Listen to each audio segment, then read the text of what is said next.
नमस्कार मेरे प्यारे विद्यार्थियों। जैसा कि हमने जो पिछली क्लास थी उसमें प्रतिबिंब निर्माण पढ़ रहे थे अवतल दर्पणों से।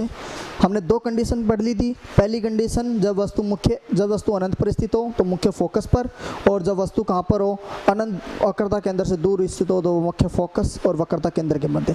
अब नंबर 3 देखिए, जब वस्तु वक्रता केंद्र पर स्थित हो, कहाँ पर हो, वक्रता केंद्र पर स्थित हो। देखिए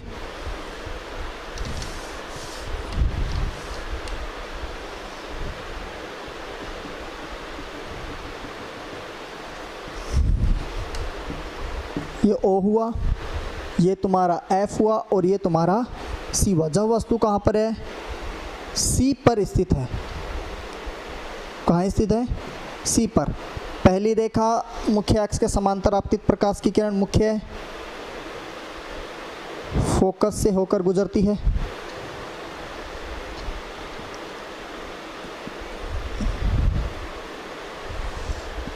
और नंबर 2, मुख्य फोकस से होकर गुजरने वाली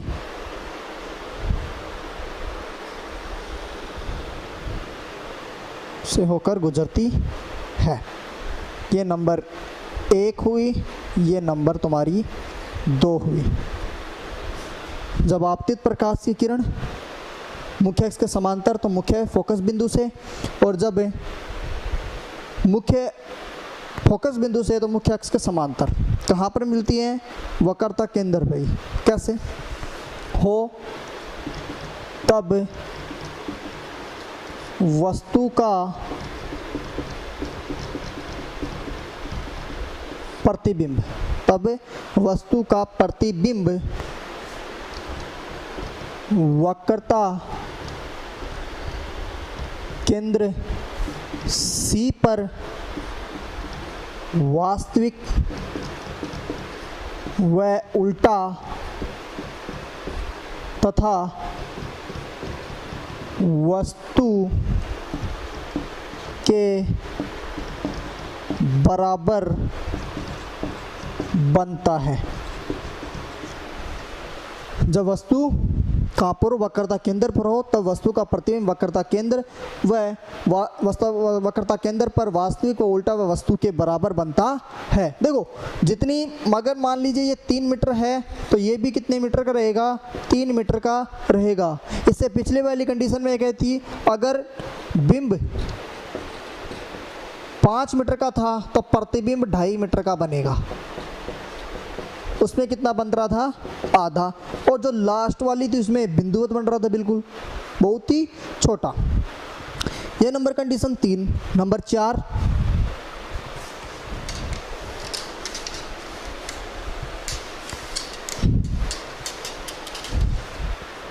नंबर 4, जब वस्तु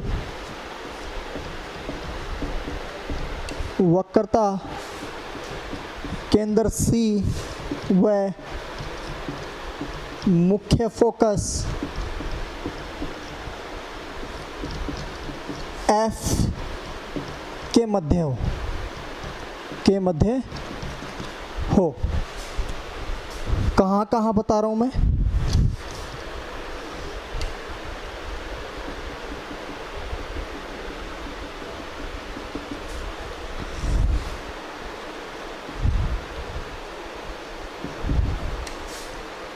जब वस्तु इन दोनों के मध्य स्थित हो, इसके और इसके मध्य स्थित हो।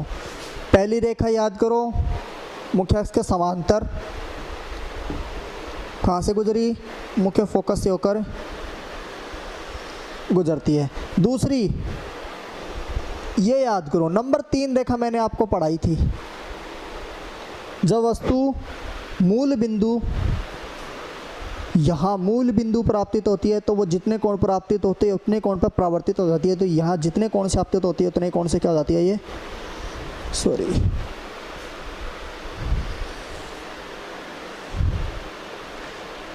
यहाँ पर ये क्या होती है, मिलती है। कहाँ, वक्रता केंद्र के पास।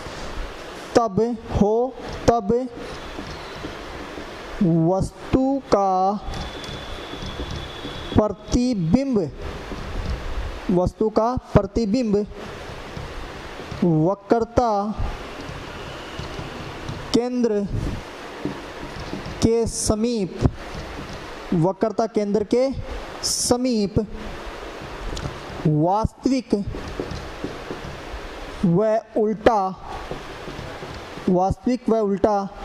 तथा वस्तु से बड़ा, लगभग बड़ा कितना, 1.5 गुना बड़ा, 1.5 गुना बड़ा, लगभग है, लगभग 1.5 गुना बड़ा बनता है। क्या कंडीशन हुई? जब वस्तु कहाँ पर हो? वक्रता केंद्र और मुख्य फोकस के मध्य स्थित हो, तब वस्तु का प्रतिबिंब वक्रता केंद्र के समीप वास्तविक उल्टा व वस्तु से बड़ा, लगभग 1.5 गुना बनता है। कैसी? पहली मुख्य अक्ष के समांतर आपतित हुई, ये एक्स एक्स है,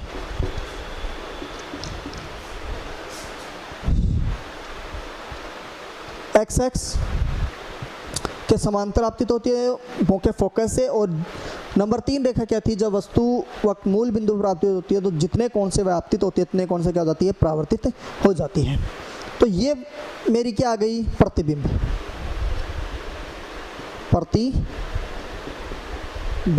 देखो मैं तीर का निशान नीचे की तरफ लगा रहा हूँ, इसका मतलब क्या है? वस्तु का प्रतिबिंब कैसा बन रहा है? नीचे की तरफ बन रहा है, उल्टा बन रहा है। अब नंबर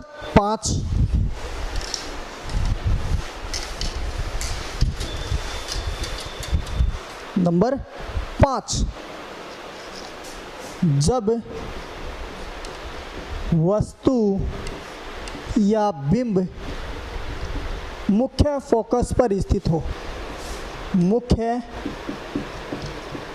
फोकस F पर स्थित हो, ये तुम्हारा अवतल दर्पण हुआ,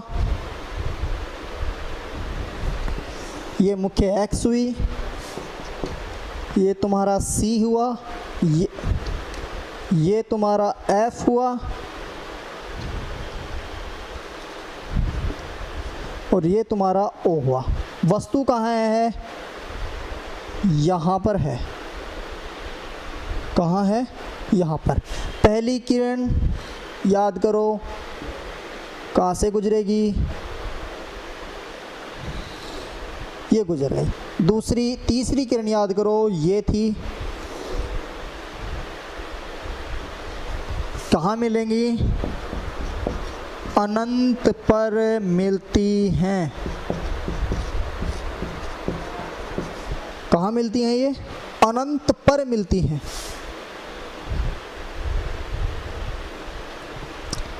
तो क्या हुआ? तो वस्तु का प्रतिबिंब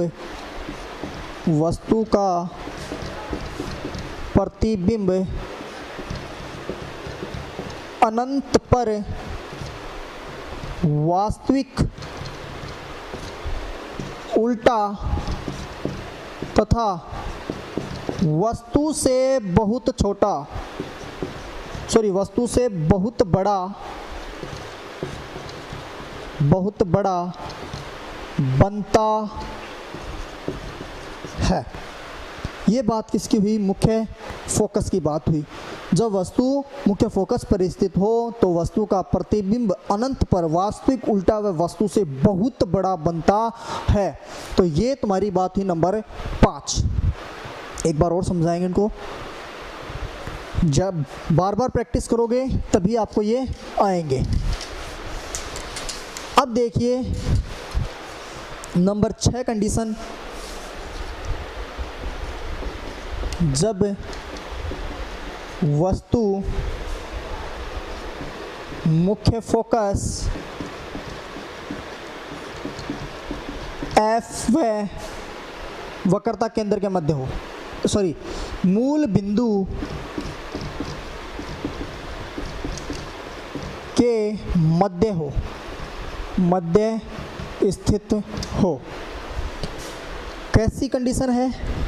ये तुम्हारा हुआ अवतल दर्पण, ये तुम्हारा O हुआ, ये तुम्हारा F हुआ और ये तुम्हारा C हुआ। वस्तु कहाँ है? यहाँ। कहाँ? पहली रेखा याद करो, सरियेरी।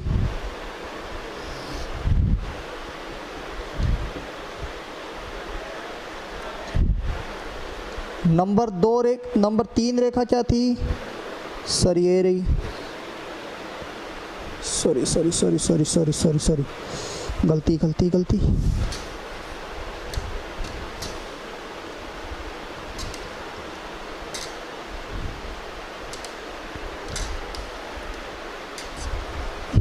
कहाँ है वस्तु?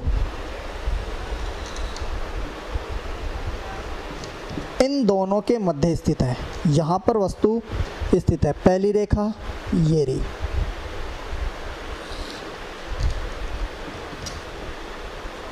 नंबर 2,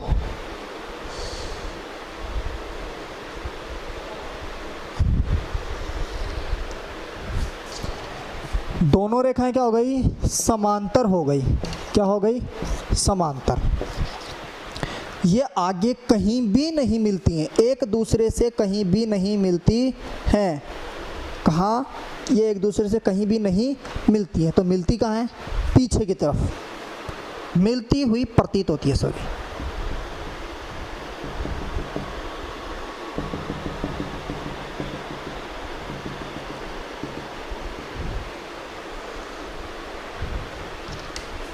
ये पीछे की तरफ मिलती हुई प्रतीत होती हैं।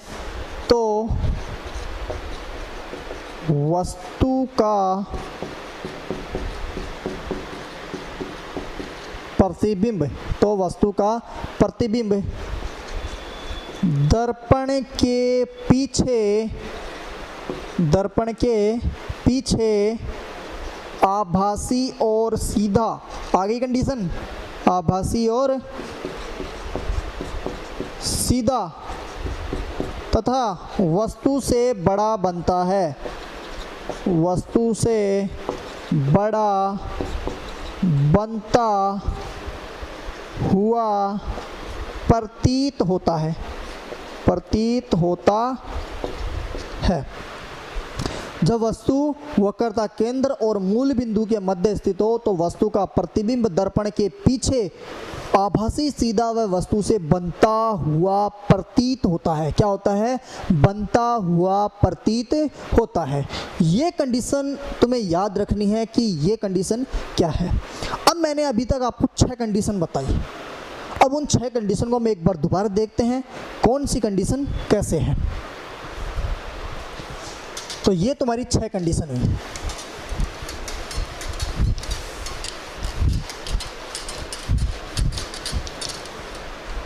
तो पहली कंडीशन,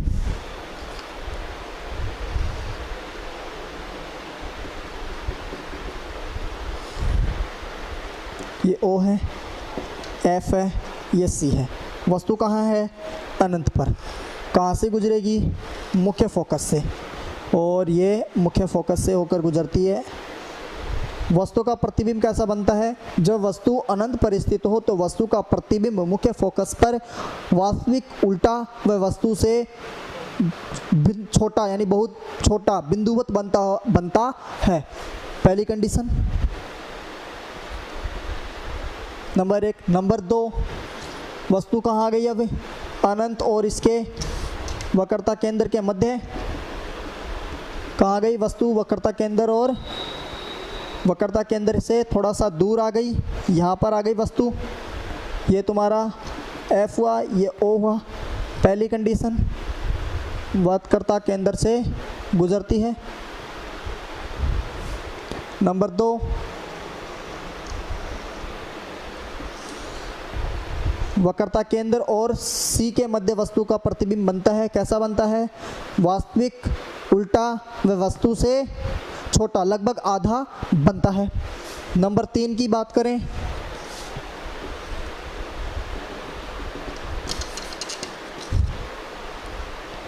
क्या है वस्तु? कहाँ पर आ गई? अब C और F के मध्य स्थित हो पहली कंडीशन ये गुजरी। नंबर 2 ये गुजरी। कहाँ बनता है? वस्तु वक्रता केंद्र के समीप बनता है। कैसा बनता है? वास्तविक उल्टा व वस्तु से बड़ा, लगभग 1.5 गुना बड़ा बनता है। नंबर 4 ये तुम्हारा दर्पण क्या हो गया? नंबर सी और एफ और ये ओ। वस्तु कहाँ है? एफ पर पहली रेखा और दूसरी रेखा, सॉरी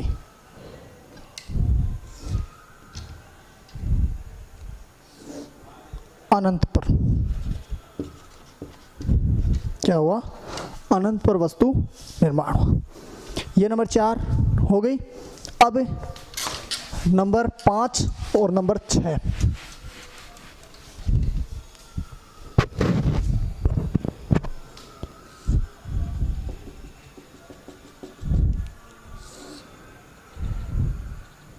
वस्तु कहाँ पर स्थित है?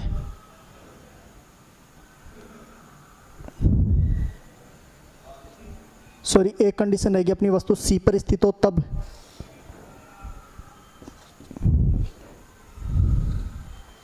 यहां से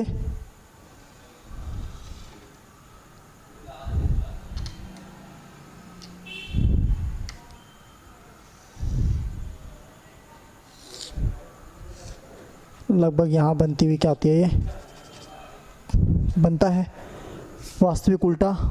और लास्ट कंडीशन क्या थी? वस्तु लास्ट में प्रतिबिंब कहाँ बन रहा था?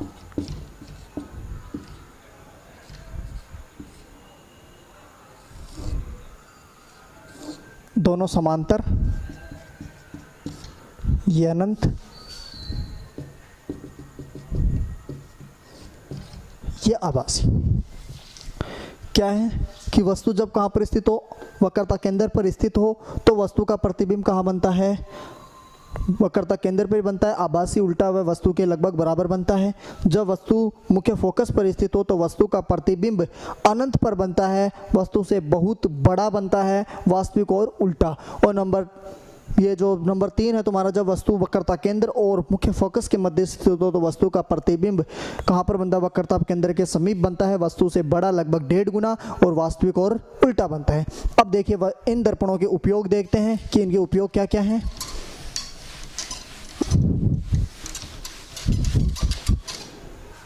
क्या है उपयोग? अवतल दर्पण के क्या है उपयोग? पहला,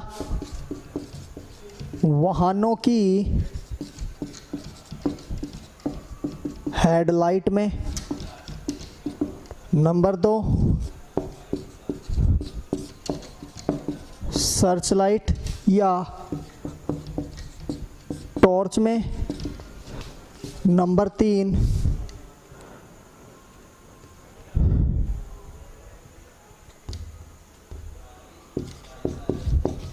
दांत या